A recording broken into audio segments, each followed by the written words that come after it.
because the morning is a precious time to optimize your health and you're missing out this opportunity. So it's like having smoothie for breakfast for me is you're wasting this precious timing. You're doing wrong with your smoothie breakfast. That's something I'm going to talk about today, so stick around. Hi, my name is Sachiaki Takamiya, a 63-year-old biohacker based on Japanese natural health and the author of Live Wiser, Not Smarter. Before moving to the main topic, I have an announcement to make. So I appeared in a podcast called the Ikigai Podcast recently, which is here, this site. So the title is The 4 Secrets to Longevity with Sachiaki Takamiya. It is quite long, but goes into detail of the 4 secrets to longevity. So if you're interested, please watch the video. I put the link below in the description box. Okay, so now let's move to the main topic. Do you have smoothies for breakfast? Actually, you're not doing it wrong with your smoothie breakfast. I was overstating. Probably it is better than many other breakfast foods. It's probably better than this breakfast and better than this. And it is even better than supplement because smoothie is still whole food. Even though you're blending it, you have all nutrient in your vegetables or fruit or nuts and seeds that you made a smoothie from, while supplement, you are taking a particular nutrient out, separating from others. So it's a completely different thing. So in many ways, a smoothie is much better than taking supplements, in my opinion. And if you have a carefully designed, well-crafted smoothie, like, you have enough protein, you have all those important vitamins, minerals, and everything, probably your smoothie is wonderful. All I am saying is it is not optimal, especially for breakfast. I wouldn't be against having smoothie for lunch, but to have it for breakfast, you're missing out an important opportunity because the morning is a precious time to optimize your health and you're missing out this opportunity. So it's like having smoothie for breakfast for me is you're wasting this precious timing. Why? That's something I'll be sharing with you today. So first, I'll share with you pros and cons of smoothies, and then things you need to pay attention to when designing your breakfast. In other words, what's wrong with smoothie for breakfast? And finally, my optimal breakfast with a special trick. Some of you know what I have for breakfast, but today I'll also share with you a special trick that I haven't shared before. So please watch the video until the end. Those of you who just discovered this video today, this is the Ikigai Diet channel, which is about how to increase health span for people over 50 or 60. I am the author of 4 books, and I usually cover things like diet, exercise, mindset, and anything else that is related to increasing health span. So if you're over 50 or 60 and interested in health span extension, please subscribe to this channel. Thank you. Okay, so pros and cons of smoothies. Now, pros. One thing is, it is very convenient. The reason why many people like to have smoothies for breakfast is because you're all busy. You don't have a lot of time, and it's very convenient that you can drink it very quickly if you prepare the smoothie the night before. Yeah, it doesn't take much time to consume it. Therefore, it is convenient. And it is nutritious. If you have a carefully designed, well-crafted smoothie, it is very nutritious. Oh, by the way, if you know any other pros, please write that in the comment section below because I don't have smoothies myself. So I don't know enough about smoothies. Maybe there's something that I'm missing out about smoothies. So please write the pros you know in the comment section below. All right, so cons.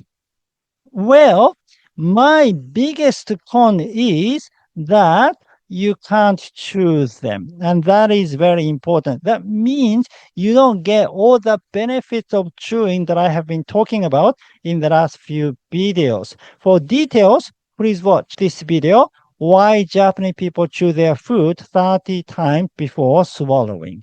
And if you know any other cons of smoothies, please write that in the comment section below too.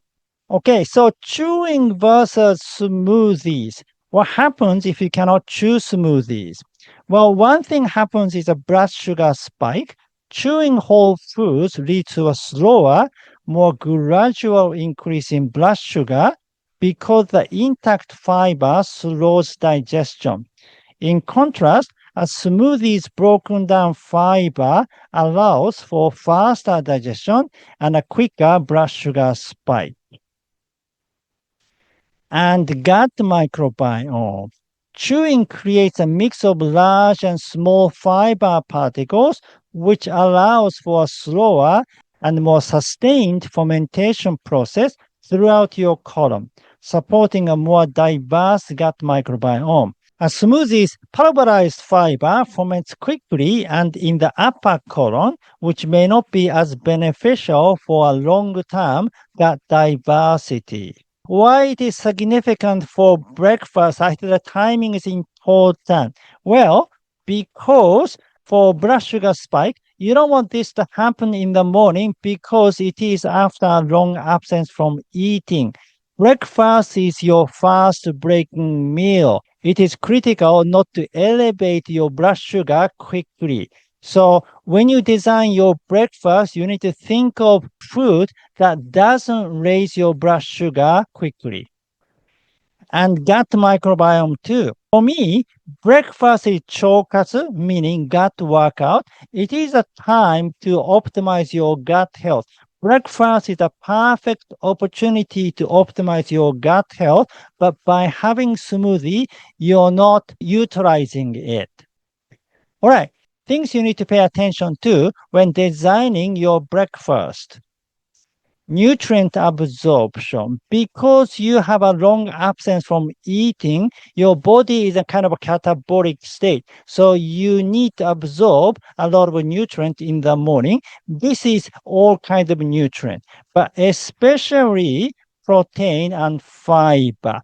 You know about protein because recently many experts talk about protein, the importance of protein in the morning. But that is the same with fiber because gut bacteria, especially beneficial gut bacteria, hungry in the morning too. They rely on the food you eat. So if you don't eat for a long time, then they become hungry. Therefore, you need to feed them in the morning. And fiber can feed beneficial gut bacteria. So in the case of smoothie, it has some fiber because you're making smoothie from vegetables and fruits, maybe nuts and seeds and so on. So even though they are broken down, they probably contain fiber. And for the protein, it depends on the type of smoothie you have. If you put protein powder or something, then you have protein in your smoothie. Now, when I say fiber, I'm talking about prebiotics, the food for the beneficial gut bacteria. And when I have prebiotics, I also want to have probiotics. Those are sort of a set. I'll tell you why. In your gut bacteria, there are 3 types. The first one is a beneficial bacteria. The second one is harmful bacteria. And the last one is the opportunistic bacteria. Now, the opportunistic bacteria go either way. If the beneficial bacteria become dominant, they follow the beneficial ones. But if the harmful bacteria becomes dominant, then the opportunistic bacteria act just like harmful bacteria. So you'd like to keep this ratio of beneficial bacteria 2, harmful bacteria 1, which means the rest. The opportunistic bacteria is 7. You want to keep this ratio as much as possible. And those two are in a constant battle. And the morning time is a time of reset because during your sleep, you don't eat anything. You have absent from incoming food. So both of them are hungry. And that is why you want to feed beneficial bacteria by eating fiber. But meantime, you don't want to feed harmful bacteria. But a lot of people are feeding harmful bacteria too by eating food like processed meat or red meat or sugary food such as donuts, which are very common food for breakfast. But from the point of view of gut health, it is not good. Instead, you want to eat a lot of fiber. But if you're over 60, the number of beneficial bacteria start to decrease and the number of harmful bacteria start to increase. So you need to take further measure. Prebiotics may not be enough. You need the reinforcement soldier to support those guys in their battle. And reinforcement soldiers are probiotics, such as fermented food or probiotic supplement. So yogurt is a popular breakfast probiotic with bifidobacteria. So if you choose the yogurt with the bifidobacteria, then you can send this probiotic to the gut. However, bifidobacteria are vulnerable to stomach acid, and quite often, by the time it reaches the stomach, many of them are destroyed and don't get to the gut. But chewing can protect bifidobacteria from stomach acid. There's an antibody called IgA, immunoglobulin A, in saliva. It is considered that when bifidobacteria bind with IgA, the IgA acts like a protective cloak, helping to shield them from the stomach acid and making it easier for them to reach the intestines alive. So if you have a yogurt muesli like this and then chew it well, you are mixing it with saliva and binding it with IgA. But if you put yogurt in your smoothie and drink it without chewing, you're bypassing this process. Another thing about breakfast is it is a way to align with the circadian rhythm. And especially chewing, because by chewing, you send signal to the brains that you are eating something and that align with the circadian rhythm. So these are the things you need to pay attention to when designing your breakfast. Nutrient absorption, especially protein, prebiotics, and probiotics, 3Ps. And protect probiotics from stomach acid. And finally, align with the circadian rhythm. And there is another thing about chewing. So chewing in the morning can provide another benefit. Activate IgA, which I just talked about. So the act of chewing is a powerful stimulus for your salivary glands. It triggers the secretion of saliva, and with it, a significant increase in the concentration of immunoglobulin A, IgA. When IgA binds with bifidobacteria, it protects bifidobacteria from the stomach acid, but it has another function.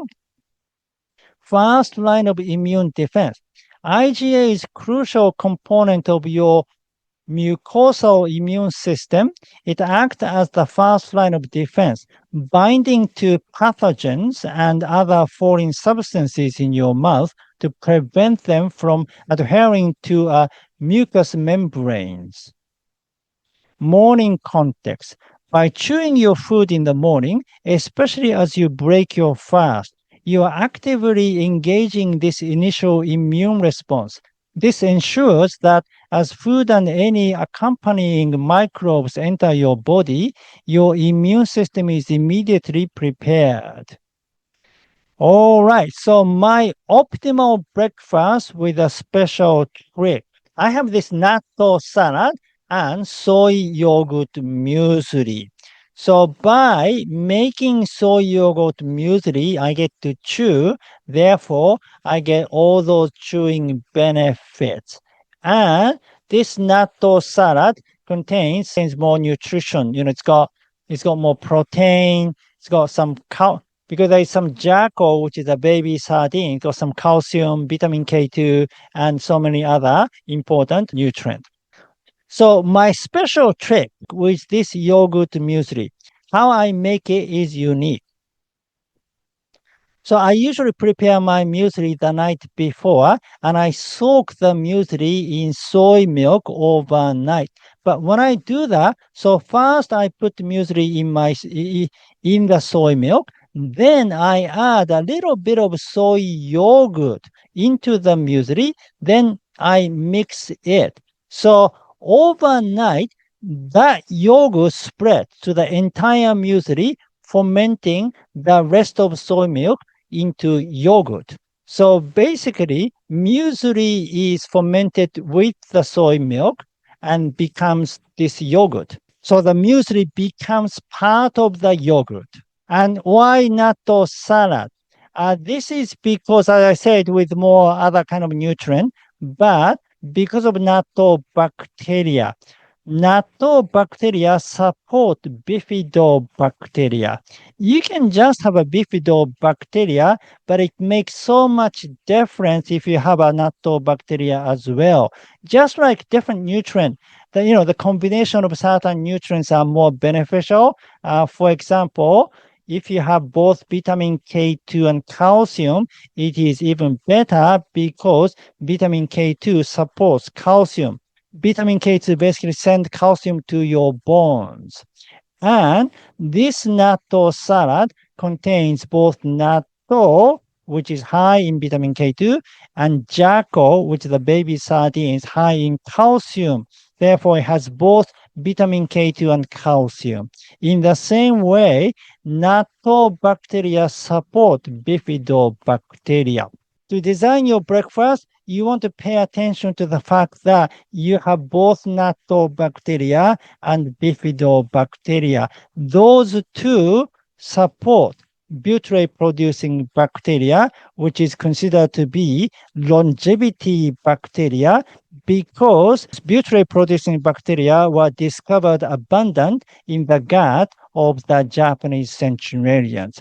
I won't go into detail today, but if you want to know the details, please read Chapter 3, The Ideal Diet to Increase Health Span in Live Wiser, Not Smarter. Okay, so the bottom line is you are not doing wrong with smoothie breakfast. It is just not optimal. That's all I'm saying. In many ways, it is better than many other breakfast foods. So if you're already eating smoothie for breakfast and it is working for you, it is convenient for you, and then you can continue doing that. I'm not really saying you should stop doing it. Again, mindset is important. If you're happy about something, please continue, because your positive mindset does influence your condition too. You need to think of health holistically. To do that, please read Live Wiser, Not Smarter. It introduces holistic way of thinking. It talks about diet, fasting, exercise, heat and cold exposure, sleep, and brain optimization.